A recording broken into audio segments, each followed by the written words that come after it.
Bonjour à tous. Ouais, alors c'est même plus l'IPR, enfin plus fin que l'IPR, c'est le département mécanique et verre de l'IPR. Donc là, vous ne verrez pas beaucoup de verre dans ma présentation, mais comme disait Georges, il y aura Jean-Christophe pour parler de verre après.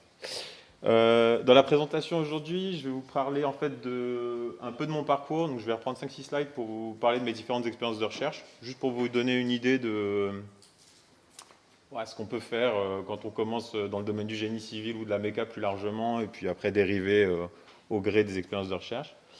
Après, je vous parlerai un tout petit peu des outils de calcul que j'utilise numériques, parce qu'en gros, effectivement, je fais beaucoup de simulations numériques. Alors aujourd'hui, ça s'ouvre un petit peu maintenant que je suis en poste, mais mon expertise, mon outil d'expérimentation, ça reste des ordinateurs et de la simulation. Et puis après, je ferai un petit focus sur un des aspects de recherche que je veux développer en ce moment et qui commence, donc que je porte depuis 2-3 ans, et qui est attenant au collagène, enfin à la structure de protéines de collagène, et dont j'aimerais bien prédire les propriétés mécaniques en fait en fonction de d'où elles se situent dans le corps, de leur séquence et compagnie. Enfin, voilà, je vous aurai un peu plus de détails après. Voilà, la slide est un peu chargée, mais en gros, je reprends. C'est une slide que j'avais présentée pour passer le concours et rentrer au CNRS.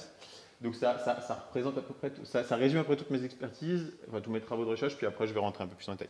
Et donc, en gros, ma thèse, je l'ai faite sur le comportement mécanique du béton sous chargement sismique. Voilà. Donc, j'ai commencé à des très grosses échelles. Là, on parlait plutôt de murs en béton armé, des choses de l'ordre du centimètre au mètre. Ensuite, dans une deuxième expérience de postdoc, en voulant réexploiter un petit peu les outils numériques que j'avais développés pour le béton, le lien est pas évident, hein. Mais je me suis mis à travailler sur la mécanique des cellules souches, donc des cellules qu'on trouve un peu partout dans le corps, des cellules humaines. Et ensuite, en voulant changer encore un peu d'échelle, en fait, j'ai découvert un peu ce que c'était qu'une molécule et des atomes en commençant à m'intéresser aux cellules. Enfin, j'ai découvert, j'avais quand même connaissance de l'existence des atomes, mais j'ai voulu être capable de les simuler, de simuler leurs propriétés. Donc, j'ai été faire un dernier postdoc donc à Londres, où j'ai appris à utiliser une technique que j'utilise maintenant pas mal et que je partage avec vous à travers les mini-projets numérique, à savoir la dynamique moléculaire, qui permet de simuler des comportements, des propriétés d'ensemble d'atomes. Voilà, et donc là, je me suis retrouvé à travailler à l'échelle du nanomètre et de la nanoseconde. Et puis après, je suis arrivé à l'université de Rennes enfin à l'IPR, en fait, en cherchant à vouloir m'installer en Bretagne. Et donc là, j'ai passé ce que je faisais sur des composites, donc des polymères qui étaient organiques, mais pas du vivant. En fait, je me suis mis à travailler sur le collagène et puis depuis, je traîne ce projet de recherche qui m'amuse pas mal. Voilà. Alors, pour rentrer un peu plus dans les détails, donc en fait, ce que j'ai fait en thèse, donc c'était donc en gros, je me suis retrouvé dans un labo où en fait, on cherchait à être capable de prédire finalement comment un volume de béton fissure, comment les fissures se propagent dans un volume de béton et comment celles-ci interagissent, notamment quand on est dans un sous-chargement sismique. Donc en fait, en haut à gauche, là, vous avez une expérience qui a été faite au CEA. Donc vous avez un bâtiment qui fait 3 étages, donc c'est taille réelle quasiment, qui est mis sur une table vibrante. Donc c'est un bâtiment en béton armé. Et l'idée est d'être capable de voir comment ce bâtiment répond à un séisme dont, très schématiquement décrit, vous avez le signal en rouge. Donc ça va être des oscillations de déplacement et d'accélération à minima, c'était au moins en 2 dimensions. Il me semble que la table est même actionnée en 3 dimensions. Et pour ça, en fait, pour être capable de prédire la réponse du bâtiment, et donc de savoir comment, en fait, est-ce que ce bâtiment va s'effondrer ou pas, est-ce qu'il va dissiper l'énergie qui est apportée par le séisme ou non. En fait, il faut être capable de développer des lois de comportement. Donc, ce qu'on appelle une loi de comportement, c'est simplement une relation contrainte-déformation pour un matériau. Et le béton, c'est un petit peu plus compliqué. Enfin, c'est assez compliqué, c'est pas plus compliqué qu'un autre matériau, mais donc une relation de comportement pour le béton, en uniaxial, ça ressemble à ça. Donc, en gros, ce qui se passe dans ce que vous voyez là, en fait, simplement, on ordonnait la contrainte que vous avez en résultant d'une déformation, enfin, de la déformation qui est appliquée dans le matériau. Et en fait, la partie qui était problématique, qu'on ne comprenait pas, c'est cette partie, lorsqu'on commence à décharger le matériau, quelles sont les hystérèses qu'on voit ici, ces boucles-là, c'est de l'énergie qui est dissipée par le matériau. Et donc, pour caractériser ça, on a été faire des expériences numériques où en fait j'ai utilisé des choses que je vais traîner après plus tard dans mes autres projets, des modèles particulaires, qui permettraient par exemple de décrire des tas de sable, mais des tas de sable cohésifs, qu'on a pu venir charger à notre guise numériquement. Et donc avec ça, on a établi une loi de comportement qu'on a ensuite utilisée pour faire des simulations à grande échelle. Sachant que, en fait, le problème sous-jacent, c'est que ce genre de modèles qui sont certes plus précis ne peuvent pas être utilisés dans un modèle, enfin dans une simulation complète de bâtiment, puisque ce serait simplement trop coûteux.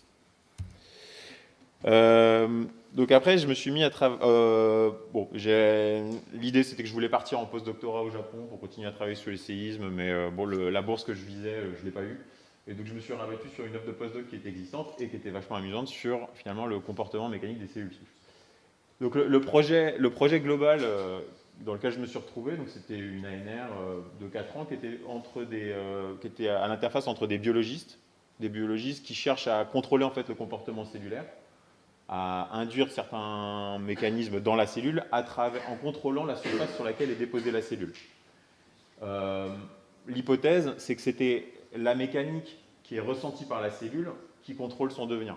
Il y avait déjà des observations de ce style-là, c'est-à-dire que typiquement, vous prenez une cellule souche, vous la posez sur un matériau qui est extrêmement rigide, elle va avoir tendance à se différencier en cellules osseuses. Si vous la déposez sur un substrat qui est plus mou, elle va tendance à se différencier, donc devenir une cellule de type musculaire, ou bon là il faut qu'il y ait des contractions en plus, mais, ou même de cellules de type tissu gras. Donc moi le modèle de cellule que j'ai développé, en gros, ce que vous avez à droite, c'est mon modèle de cellule. Donc en gros, vous avez une membrane en bleu qui enveloppe. Voilà, c'est le réseau des efforts dans la cellule. Mais vous avez une membrane, c'est aussi les points en rouge là, que vous avez. À l'intérieur, vous avez un noyau. Entre les deux, il y a un fluide. Et puis, il y a tout un réseau de polymères, de chaînes de polymères qui traversent la cellule et qui créent ces réseaux de force qu'on voit en rouge et en bleu dans la cellule. Et donc avec ça, on est venu regarder ce qui se passait mécaniquement dans une cellule. Oui, puis j'ai oublié de préciser l'objectif du projet. Donc l'objectif du projet, c'était de regarder l'influence de la topographie de la surface. Et donc l'idée, c'était de voir si on commence à mettre si on met des cellules sur des sinusoïdes, qu'est-ce qui va se passer, qu'est-ce qu'on induit comme comportement dans la cellule.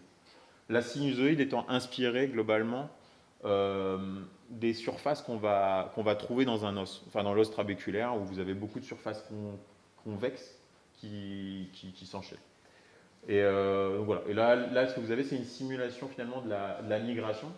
Donc c'est-à-dire que, en gros, ce qu'on a pris ici, c'est on a posé la cellule sur un endroit sur la topographie. Donc le gradient de couleur ici, c'est simplement le haut et le bas. On la pose ici.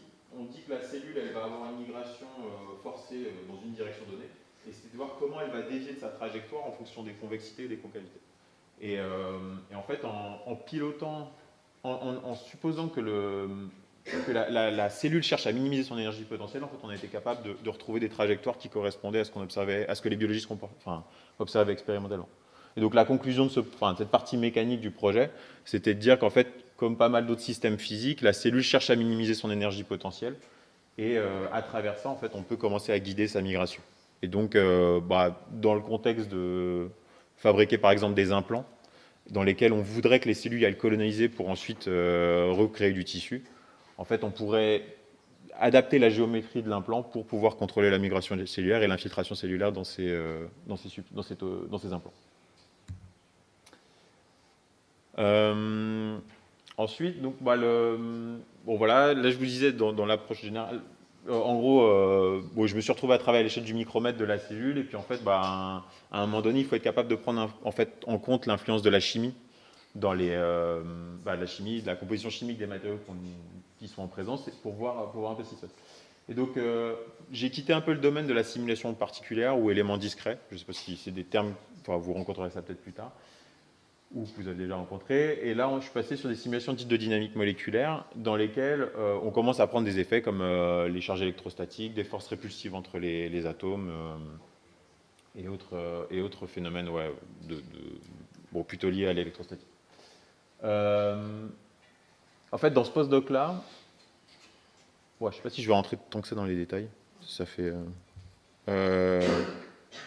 en fait, dans ce postdoc-là, la question globale, c'était de s'intéresser en fait, au comportement mécanique de polymères qu'on venait renforcer avec des nanoparticules. Donc là, typiquement, ce que vous avez, c'est une résine époxyque dans laquelle on a injecté des feuillets de graphène, et l'idée, c'était de voir est-ce qu'on est capable de renforcer les propriétés mécaniques de ces matériaux-là avec des feuilles de graphène. et notamment quelle taille de particules il faut mettre, quelle chimie de surface il faut mettre sur ces nanoparticules pour avoir un renforcement mécanique. Bon, ce qui m'a amené à travailler là-dessus, c'est qu'en fait, moi, j'étais plutôt compétent sur des domaines à plus large échelle, donc là, des calculs type éléments finis. Et en fait, ce qui intéressait les chimistes chez qui je suis allé travailler donc à Londres, c'était de faire un couplage en fait, entre des calculs à très large échelle en éléments finis et des simulations à plus basse échelle. Et en fait, l'idée c'est que, je ne sais pas si vous vous rappelez, donc, dans la première slide dont je vous ai parlé sur le béton, je vous disais que un des enjeux majeurs pour pouvoir développer des simulations à large échelle, c'est d'avoir une description du comportement mécanique du matériau. Donc ces lois constitutives ou ces modèles de comportement. Et donc en fait, il y a des matériaux dans lesquels en fait, on n'est pas forcément capable de les produire, ces lois constitutives.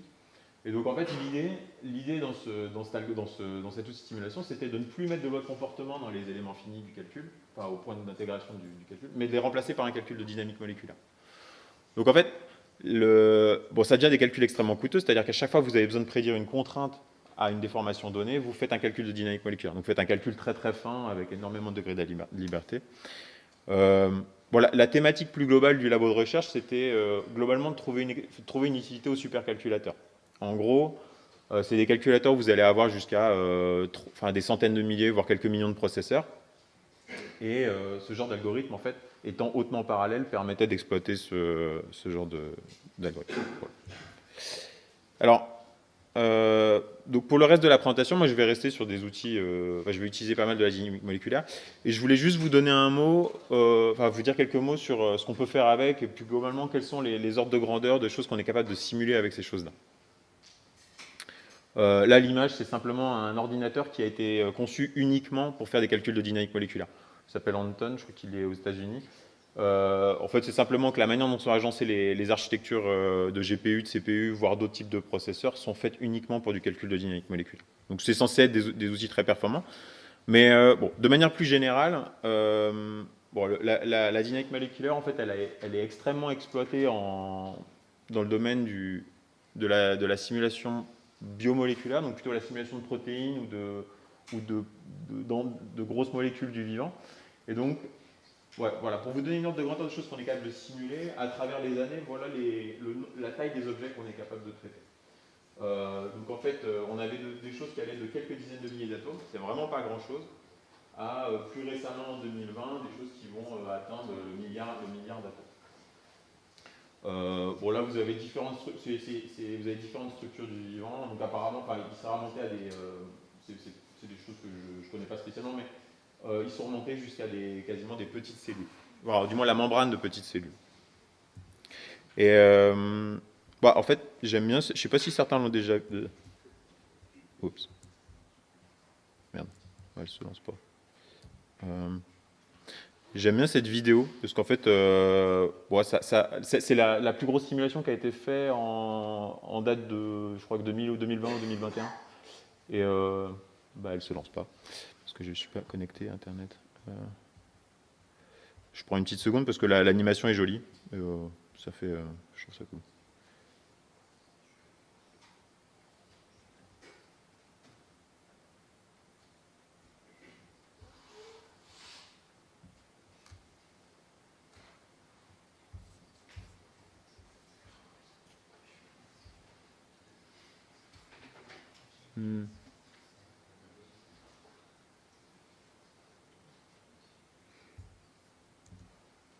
Yeah. Ouais, non, j'allais vous demander est-ce que vous savez ce que c'est, mais bon, c'est marqué dessus, donc raté. En fait, donc eux, ce qu'ils ont, donc ce travail qui a été fait, donc il s'est décomposé en deux étapes, mais la simulation, je la trouve assez jolie. Est-ce que vous avez une idée de pourquoi ils ont... Alors plutôt, est-ce que je peux faire une devinette, mais est-ce que vous avez une idée de pourquoi ils ont fait ce genre de simulation? Qu'est-ce qui a pu être l'utilité de cette simulation-là? Juste pour voir. C'est les trucs bleus, je crois que c'est les choses qui permettent au virus de s'infiltrer dans les cellules, et du coup en les identifiant, on peut déterminer quel mécanisme d'approche est dans les cellules, et du coup développer une immunité. Très, très grossièrement, c'est ça. Mais donc, c'était... Bon, ça, donc, il y a rien, ça vous paraît pas sorcier. Effectivement, les protéines qui sont... c'est un peu de la sorcellerie. Voilà, non. Mais donc en fait, typiquement, l'utilité principale de la dynamique moléculaire dans le domaine du biomédical, en fait, c'est de faire des modèles de certaines protéines, notamment des protéines clés, donc là que vous voyez en bleu et blanc, qui sont des protéines qui interagissent avec d'autres systèmes, d'autres molécules. Et donc là, en fait, vous avez une membrane de Covid plus ces protéines qui sont à la surface du Covid.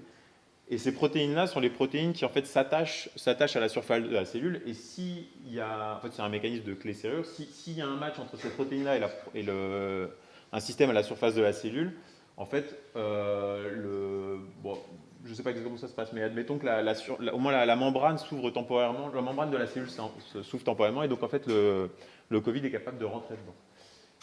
Et donc en fait, dans le domaine du biomédical, ce qu'ils font, c'est qu'ils viennent regarder quel type de petites molécules, beaucoup plus petites que ça, on va parler plutôt d'un millier d'atomes, ou voire même plus petit, comment on peut placer des molécules à la surface de ces protéines-là pour empêcher qu'en fait ces protéines-là servent de clé pour rentrer dans une cellule.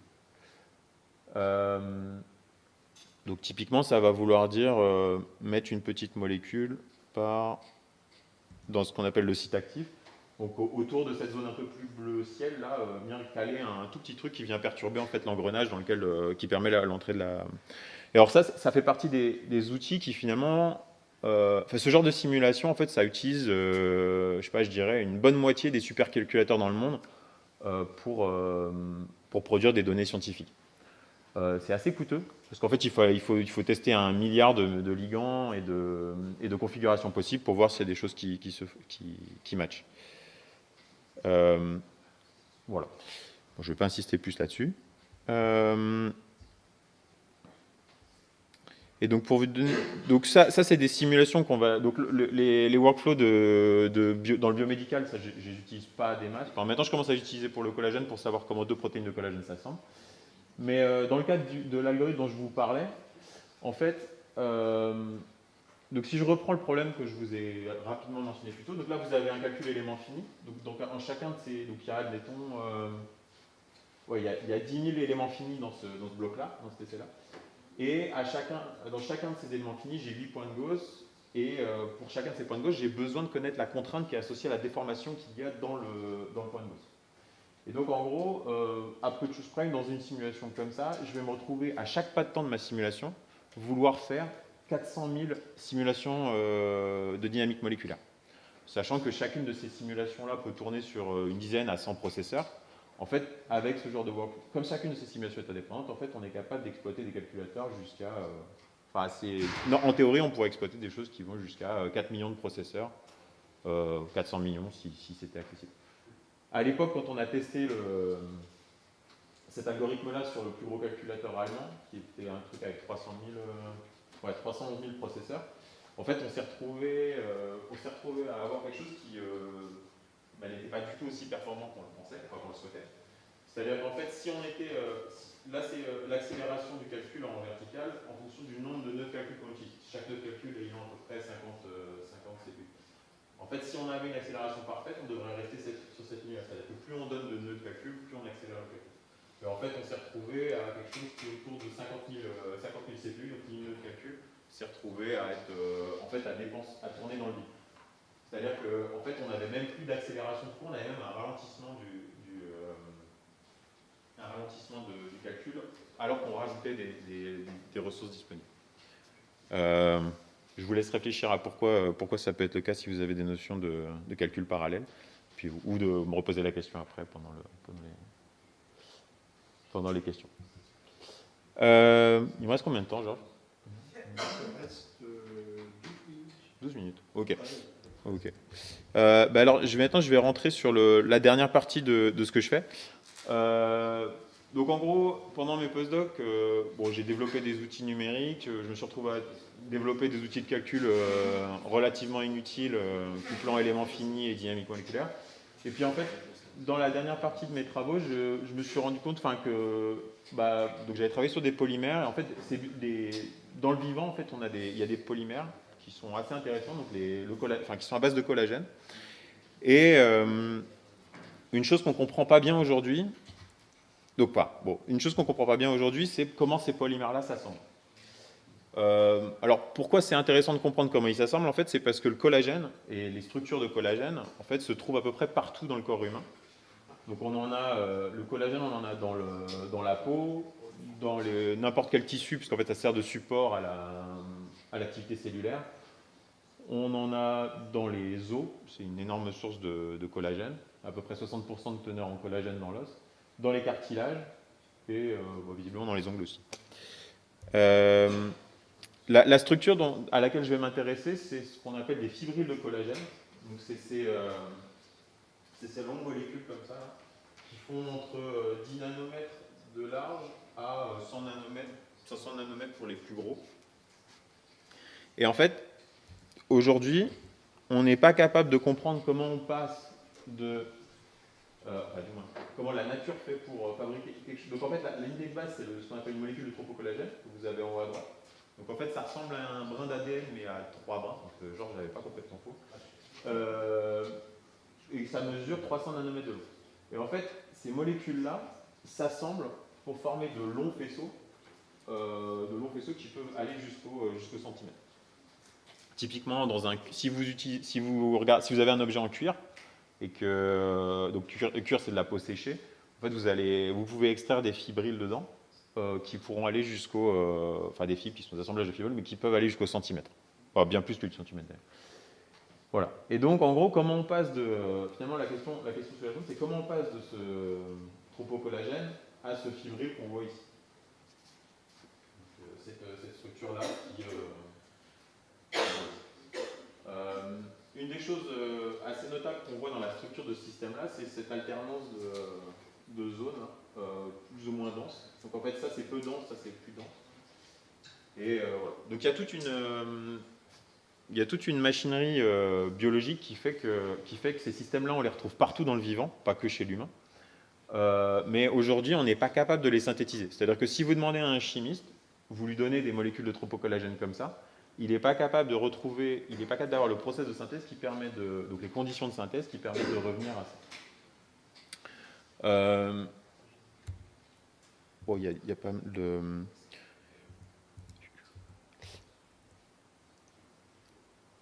Donc, la question de l'auto-assemblage de ces molécules-là, elle est encore assez ouverte. Je ne sais plus ce que je veux dire. En fait, in vivo, les cellules sont capables de le faire. In vitro, on est capable de faire ce qu'on appelle des protofibrilles, donc des petits fibrilles, mais qui n'auront pas du tout la tenue mécanique, les propriétés mécaniques des fibrilles in vivo. Et donc on cherche à comprendre comment ça serait. Actuellement, moi, je considère qu'il y a deux hypothèses. Bon, c'est des choses très récentes par rapport à la manière dont c'est fabriqué. C'est-à-dire soit vous avez un mécanisme de nucléation-croissance, comme dans la plupart des cristaux. Donc c'est-à-dire que vous avez un molécule de tropocollagène, 2-3 molécules de tropocollagène qui s'assemblent, ces premières molécules, et puis toutes les autres qui viennent s'accumuler autour. Donc là, vous avez un mécanisme de nucléation-croissance. Et le deuxième mécanisme qui a été amené très récemment par des chercheurs ukrainiens, c'est que ça serait peut-être assemblé comme un verre. Donc là, j'étais content parce que ça faisait le lien avec l'équipe dans laquelle je travaille actuellement. En gros, c'est que vous n'avez pas une molécule tropocollagène qui vient se positionner et les autres qui s'assemblent autour, mais en fait, vous avez un liquide de molécules longues, donc un cristal liquide, pas ce qu'on appelle un cristal liquide, comme un cristal liquide, et qui ensuite qui est trempé, qui est figé par un changement de physico-chimie ou de température. Et ça, c'est une piste qui n'est pas du tout explorée actuellement. Et donc, si on comprend les paramètres qui contrôlent cette trempe, en fait, on pourrait peut-être être capable de figer des fibrilles de plus grosse taille. Bon, j'en viens à ma contribution dans le domaine. Donc, en fait, avant de poser ces questions-là, moi, j'avais déjà un peu commencé à travailler dessus. Et donc, en dynamique moléculaire, je vous expliquais qu'on est capable d'atteindre des échelles de temps qui sont extrêmement limitées. Donc, en gros, simuler l'assemblage de ces molécules-là, c'est pas possible. C'est-à-dire que l'assemblage d'une molécule de collagène se fait de l'ordre de secondes, de quelque chose plutôt de la seconde, sachant que nous, on va simuler plutôt une dizaine de nanosecondes, 100 nanosecondes pour les plus grosses simulations. Et donc, en gros, dans le dernier travail de postdoc que j'ai fait et que je continue actuellement, en fait, on s'intéresse finalement au désassemblage. Alors, on vient dissoudre une structure de collagène qu'on a obtenue par diffraction de rayons X. Donc, en fait, c'est cette structure-là que vous voyez, dont j'ai des données expérimentales. En fait, j'ai la position des atomes dans la protéine. et on vient simuler le désassemblage. Et avec ça, on est capable de... Enfin, on commence à remonter au... Georges, il me reste combien de temps si j'ai le temps de... 7 minutes. Ouais, 7 minutes. Ouais. Donc, je vais vous expliquer un peu comment on a mis en place ces modèles, et puis en fait, c'est des choses que vous avez fait aussi, enfin, certains ont fait ici aussi. Donc, en gros, pour simuler le désassemblage, en fait, on est parti d'une structure donc, issue de diffraction résique, donc ce microfibril là. De vue plus détaillée, vous l'avez ici. Donc, c'est cet assemblage-là. Donc, il y a une échelle intermédiaire entre tropocollagène et fluide. En fait, c'est 5 molécules de tropocollagène entre elles. Et en fait, on a venu simuler la dissolution de ce truc-là, ou simplement l'injection d'eau pour voir par quelles étapes passe le désassemblage. En regardant le désassemblage, on voulait voir si on était capable de comprendre comment ça s'assemble, ou du moins la fin de l'assemblage. Donc en fait, on a d'abord construit ce modèle. Donc pour construire le modèle, il a fallu décrire les interactions entre les atomes, calculer la bonne quantité d'eau qu'il fallait mettre dans le tissu à l'équilibre. C'est-à-dire que c'est des tissus qui sont extrêmement hydratés. Il y a à peu près 60% en masse d'eau là-dedans. Et puis ensuite, on est venu augmenter graduellement la quantité d'eau là-dedans pour arriver à quelque chose qui commence à se désassembler. Donc une simulation, un microfibril dans une simulation, en fait, vous voyez, ça ressemble à ça. On ne voit pas grand-chose. En tout cas, on ne va pas faire d'analyse là-dessus directement, mais les simulations ressemblent à peu près à ça. Donc ce que vous voyez dans une simulation, donc là, la longue dimension du microfibril, c'est la dimension qui sort un peu de l'écran. Et ce que vous voyez, principalement, c'est des molécules d'eau. Il y a énormément d'eau là-dedans. Donc ça, c'est du collagène à l'état physiologique. Donc il y a à peu près 60% en masse d'eau. Et ça est essentiel, enfin cette quantité-là est essentielle pour les bonnes propriétés mécaniques du métal. Donc buvez de l'eau en gros. Et voilà. Donc une des premières choses qu'on a fait parce que donc en gros on est parti d'une structure qui venait de données de diffraction à rayons X. Et la première chose à faire, c'était de vérifier si notre modèle, enfin on essaye globalement de se raccrocher à toutes les données expérimentales qu'on est capable de trouver pour voir si notre modèle, notre simulation, elle est à peu près cohérente. Donc une des données auxquelles on avait accès, une des données complémentaires, c'est des données issues de résonance magnétique nucléaire qui nous donnent en fait finalement la probabilité de trouver des molécules d'eau à une certaine distance des chaînes de collagène. Et donc les données expérimentales, vous les avez à gauche. Donc le premier, et à droite, vous avez une donnée très similaire, mais ici des simulations, et ce à différents niveaux d'hydratation. Bon, on peut juste regarder la donnée à basse hydratation, qui est la référence. En fait, ce qui est important de noter, c'est qu'on est capable de reproduire la présence de deux pics. Vous avez un pic là, un pic là, qui sont les deux pics qu'on retrouve. À minima, donc on a bien une double hydratation, c'est-à-dire qu'on a bien deux couches d'eau qui sont situées autour de chaque molécule de tropocollagène. Et c'était déjà quelque chose qui n'était pas censé être évident à reproduire. Quelque chose qui montre qu'il y a quand même des choses qui ne vont pas dans le modèle, c'est que globalement la position de ces pics n'est pas forcément, enfin, pas bonne en l'occurrence. C'est-à-dire que là on a quelque chose qui est plutôt autour de 2,7 et là on est déjà facilement à 3 angstroms du tropocollagène. Bon, je ne rentre pas dans les détails de ce truc-là, mais bon, on était déjà à peu près satisfait du fait qu'on avait une double couche d'hydratation autour de la molécule. Après, on s'est intéressé en fait à la dynamique des molécules d'eau dans ce fibril. En fait, dans tout ce projet, on s'intéresse principalement à comment se comporte l'eau dans le fibril. L'eau nous donne pas mal d'informations en fait par rapport en regardant sa structure et sa dynamique, parce qu'en fait, elle nous permet de savoir si elle a un comportement qui est spécifique au fait qu'elle est confiée dans le collagène ou si on retrouve des propriétés de l'eau qui n'est pas en train d'interagir avec le collagène. Et donc, une des choses qu'on a regardé pour s'informer sur le désassemblage, le fait qu'on se retrouve à dissoudre ou non le collagène, c'est cette capacité de l'eau à diffuser plus ou moins normalement. Donc, en fait, le coefficient de diffusion de l'eau, dans cette échelle-là, la V, de l'eau bulk, donc de l'eau dans un verre d'eau, en gros, elle est à 2,3 mètres carrés seconde moins 1, 2,3 puissance moins 9 mètres carrés par seconde moins 1. Et voilà. Donc en gros, on sait que notre système est désassemblé, notre collagène est désassemblé quand on retrouve un comportement de l'eau qui est à ces valeurs-là. Là, dans le début des simulations, quand on regarde à comportement physiologique, en fait, ce qu'on voit, c'est que le coefficient de diffusion de l'eau est beaucoup plus faible. Donc on a un coefficient de l'eau qui est autour de diffusion de l'eau qui est autour de 0,3. Et une des choses qui nous rassure, c'est qu'on n'a pas du tout le même comportement dans cette partie-là de la molécule que dans cette partie-là. Donc là, je vais vous préciser, mais là vous avez dans la partie, selon l'axe X, c'est la longue dimension de la molécule. Donc en fait, je vous disais, on a une partie dense, une partie moins dense. Donc dans la partie dense, ça diffuse peu, dans la partie moins dense, ça diffuse beaucoup. Et en fait, en augmentant la quantité d'eau progressivement, on se rend compte qu'on arrive à récupérer les propriétés de l'eau bloc. Et en faisant cette analyse-là, en fait, on sait qu'à partir de, là, sur cette analyse de la diffusion de l'eau, autour de 150-175, on est déjà quasiment, on commence à se rapprocher d'une molécule de tropocollagène désassemblée. Bon, je vais finir. Voilà. On a continué cette analyse-là. On a aussi regardé finalement la vibration des molécules pour savoir si elles étaient encore assemblées ou désassemblées. Une des choses intéressantes aussi, c'est qu'on est capable de quantifier ce qu'on appelle des liaisons hydrogènes. En fait, c'est simplement la capacité de créer des liaisons faibles entre les molécules d'eau et le fibril. Et ça, plus il y en a, plus la molécule est stable. Donc en fait, dans ces systèmes-là, la cohésion de la molécule est presque apportée par les molécules d'eau. Et donc on peut le quantifier avec les liaisons hydrogènes aussi.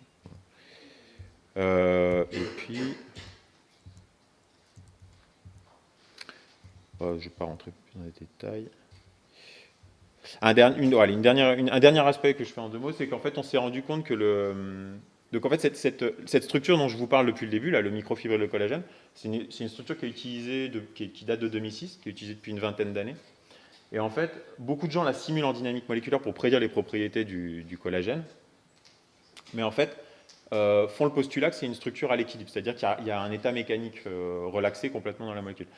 Et en fait, là, à travers notamment un mini-projet que j'ai fait avec donc Samuel et Gustave, et puis Victor Victor notamment, on s'est rendu compte qu'il y avait des contraintes résiduelles qui étaient dans ce matériau. Et une chose importante, c'est qu'en fait, le matériau est précontraint, enfin semble être précontraint, et ça, les gens ne l'avaient pas remarqué depuis une vingtaine d'années. Et ça fausse notamment beaucoup de mesures mécaniques qui sont faites à travers ces simulations-là. Et donc, en fait, on essaie en ce moment de valider ces résultats-là. Voilà. Et donc, je n'ai pas spécialement besoin de conclure. Si je vous laisse les conclusions, mais voilà. Bon, en gros, la simulation, c'est sympa. On peut travailler sur plein de choses différentes. Et puis, voilà. Donc, je vous laisse avec vos questions si vous en avez. Et je vous remercie de votre attention.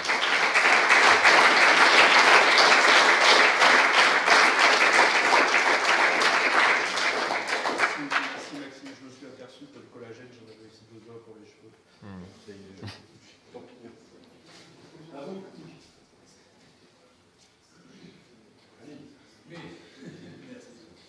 Merci Maxime pour la présentation. Moi, quand je... c'est des modèles de complexité atroce. Donc, il fait ouais, c'est quasiment aussi complexe. Ouais. Ouais. Atroce. Mais, je me dis, comment il vérifie tout ça? D'un système très complexe, vous avez l'air content. Et je me dis, comment il vérifie ça? Quelle est la validité de tout ça? Alors, en fait, comme il y a plusieurs choses qui fait qu'on peut se satisfaire. Donc, c'est-à-dire que là, par exemple, dans le cas du collagène, je me suis amusé à prédire la structure de l'eau autour de mes molécules de collagène. Et dans ce cas-là, en fait, le fait de retrouver des données qu'on n'a pas du tout injectées dans le modèle, c'est-à-dire la structure en double couche qui forme 2 pics, le fait de le voir par résonance magnétique nucléaire et de l'avoir dans la simulation, ça traduit la validité de au moins ce modèle, la structure qu'on utilise. Il y a une autre chose, c'est que en fait, les interactions qu'on met entre les atomes, ce qu'on appelle les potentiels interatomiques là, dans les simulations, en gros, ils sont utilisés. Donc, moi, j'utilise un truc qui est complètement standard, c'est-à-dire que les équations que j'utilise pour décrire l'interaction entre un atome d'oxygène et un atome d'hydrogène, par exemple, ou d'oxygène et d'azote, c'est les mêmes équations que tout le monde utilise depuis 30 ans et qui sont utilisées globalement pour n'importe quelle protéine. Et en fait, tous les gens qui ont essayé de faire des simulations de structure de protéines ont réussi avec ces équations-là, sont capables de se recoller à des données expérimentales. Et qui sont notamment des données structurelles. C'est-à-dire, c'est simplement quelle est la position de la protéine dans l'espace à l'équilibre. Quand on part sur des simulations mécaniques, simplement, en fait, tu fais un postulat de la structure du matériau. Donc là, dans un truc un peu plus simple comme un polymère, peu importe. Est-ce que je vais y arriver à retrouver? Non. Oui, non. Ouais. Dans un polymère, donc tu as un réseau assez amorphe de chaînes de polymères. Tu postules cette structure-là, tu fais un essai mécanique dessus. Est-ce que tu retrouves le bon module de Young, par exemple? Est-ce que tu es capable de prédire Ça, c'est le comportement global, moyen. Voilà. Mais tu vois, si les équations que tu postules qui ne décrivent uniquement que l'interaction entre des atomes, les interactions faibles ou covalentes, ou peu importe, entre des atomes, te permettent de reproduire la bonne propriété mécanique, tu commences déjà à être satisfait. Et en fait, souvent, ces simulations-là, elles ne sont pas utilisées pour faire du prédictif. C'est-à-dire que tu ne te dis pas, bah, je prends mon postule, je fais aucune vérification expérimentale et je te prédis le truc. Ce qui pourrait être intéressant parce que ça t'évite, tu peux tester des matériaux complètement faux. Les gens en simulation biomoléculaire disent qu'ils font de l'alchimie. C'est-à-dire qu'ils ont une protéine, ils mettent un ligand dessus, ils regardent comment vient ce ligand, puis ensuite ils le remplacent par un autre. Ça, expérimentalement, tu ne peux pas le faire. Et donc tu pourrais remplacer un atome d'argent par de l'or, par exemple. Et donc faire littéralement de la chimie. Donc voilà, c'est des manières de vérifier. Et puis après, bah, donc les champs de force pour les protéines sont extrêmement universels. C'est-à-dire que les gens l'utilisent tous le même. Quand on va travailler sur le verre ou les polymères, en fait, chacun vient avec sa description et qui est calibré à partir de données expérimentales, toutes celles auxquelles tu peux avoir accès. Voilà. Ouais, et je m'excuse pour le fouillis de ma présentation, je me rends compte après coup que je parlais peut-être un peu trop de choses. Okay. Alors, le pendant de ça, c'est ce qu'on appelle les méthodes d'homogénéisation. On ne cherche pas à chercher l'atome, mais plutôt à prendre un peu de recul. Est-ce que tu as les deux approches, tu intègres le premier pour essayer de retrouver des modèles dans ma thèse, j'ai fait de l'homogénéisation. En fait. Au final, ce comportement-là, c'est le comportement homogénéisé de ce modèle complexe. Et actuellement, l'approche lourde qui dit on n'homogénéise pas et on refait une expérience numérique à l'échelle fine à chaque fois qu'on a besoin d'une donnée, celle-là, je la fais quasiment pas. Si je veux produire du savoir sur un matériau donné, ça sert à rien. Enfin, ça sert à rien. C'est du développement méthodologique. Peut-être qu'un jour, ça sera mon nouveau microscope, mais aujourd'hui, ça l'est pas. Aujourd'hui, si je veux faire un truc raisonnable, soit je travaille qu'à une échelle, qu'à l'échelle moléculaire, par exemple. Et si je veux faire passer d'échelle, je vais utiliser de l'homogénéisation. Parce que, je ne sais pas si vous avez une idée de l'équivalent CO2 d'un million d'heures de calcul, sachant que bon là, en gros, cette méthode-là, allez au pif. Dans cette méthode-là, pour faire un calcul, je vais utiliser 40 millions d'heures de calcul, à peu près. Bah oui, j'utilise 400 000 processeurs pendant 10 heures, pendant 100 heures, c'est réglé. Ouais, c'est ça. Vous avez une idée juste de l'équivalent, enfin c'est un nombre grossier, mais j'aime bien le donner parce qu'en fait ça anéantit toute utilité de ces approches-là. De l'équivalent CO2, de tonnes équivalent CO2 d'un million d'heures de calcul, par curiosité. Vous pouvez faire aux enchères, si je vous dis plus ou moins. 2. Bah c'est une 5. Une tonne 5. Donc en gros, un million d'heures de calcul, c'est un aller-retour Paris-New York. Donc voilà. Donc ça questionne sur le coût écologique de la production de données scientifiques aussi dans ce domaine. J'avais une question avant d'arriver, parce que là on commence à définir un peu au début structure. Le temps de calcul, c'est un problème d'optimisation où on balance les atomes, on dit à la fin, est-ce qu'on essaie de trouver quelque chose qui représente un peu une vraie molécule parce que j'imagine que ce n'est pas toi un nain qui va dire alors en X, Y, Z, ouais. mais un atome de. Exactement. Il y a deux approches. Dans la partie pour ce qui va être de quelque chose plutôt du domaine du biomoléculaire, c'est-à-dire qu'ici, cette structure-là qui est ma structure de départ. Donc ça c'est quelque chose que j'obtiens c'est issu de diffraction rayons X. Donc c'est un expérimentateur qui fait sa manip, il prend un bout de tendon. Donc là toutes les fibres sont alignées, donc ça c'est facile, et tu reconstruis la structure de ton tropocollagène et tu peux le simuler ensuite. Donc là tu pars d'une structure qui vient d'expérimental. Pour ce qui est du verre ou pour ce qui est du polymère, en fait on simule la synthèse. C'est-à-dire qu'on met des monomères dans la boîte qui sont complètement détachés et on simule la réticulation. Donc c'est-à-dire que quand deux monomères vont se retrouver suffisamment proches, on crée une liaison covalente et la chaîne se polymérise comme ça. Et à chaque fois, on vient ensuite mesurer des propriétés structurales pour vérifier qu'on a bien les mêmes pics de diffraction, ou des choses comme ça expérimentalement. Pour pouvoir... Pour être Il y a une question. Compliquer la parole, vous n'avez pas pu vous exprimer le dernier question. Vas-y, vas-y. Ah, excusez-moi.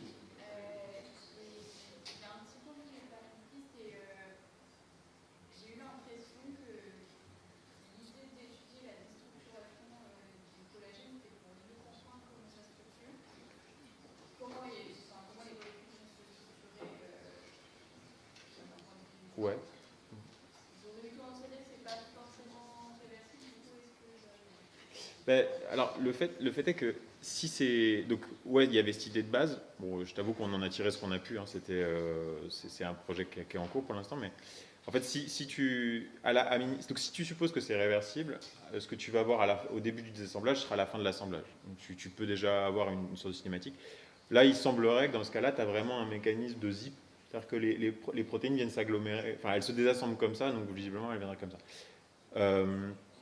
Si on est sur, donc ça marche à la rigueur si tu es sur donc si tu supposes que c'est réversible. Si ça l'est pas, bah, c'est des choses qu'on ne pourra pas vérifier expérimentalement. L'idée de l'étape d'après, c'est que si tu vas faire, là par exemple cette histoire de zip, si je considère que ce que je prédis est vrai, je dois pouvoir faire une expérience derrière qui va me permettre de valider ça. Si ça marche pas, c'est que globalement l'hypothèse était fausse. Mais donc tu as un aller-retour de toute façon systématique entre l'expérience et le numérique qui permet de valider ça. Encore une fois, ça reste une hypothèse que c'est réversible. Si on est sur un assemblage, sur une transition vitreuse, c'est pas réversible, Donc on va pas. Bon, là j'explore, j'y connais, je peux pas t'en dire plus. Je voulais juste revenir sur le supercalculateur. Ouais. Et l'accélération en fonction du nombre de courbes de. Ouais, sur celle où j'ai commencé à être un peu pessimiste là, sur ça. Ouais. Est-ce que c'était dû à un bottleneck normalement En fait, c'est que. Alors, qu'est-ce que tu appelles un bottleneck? Genre un taux de désendrement. C'est en fait un compte de presque données avec dans un seul. Ouais.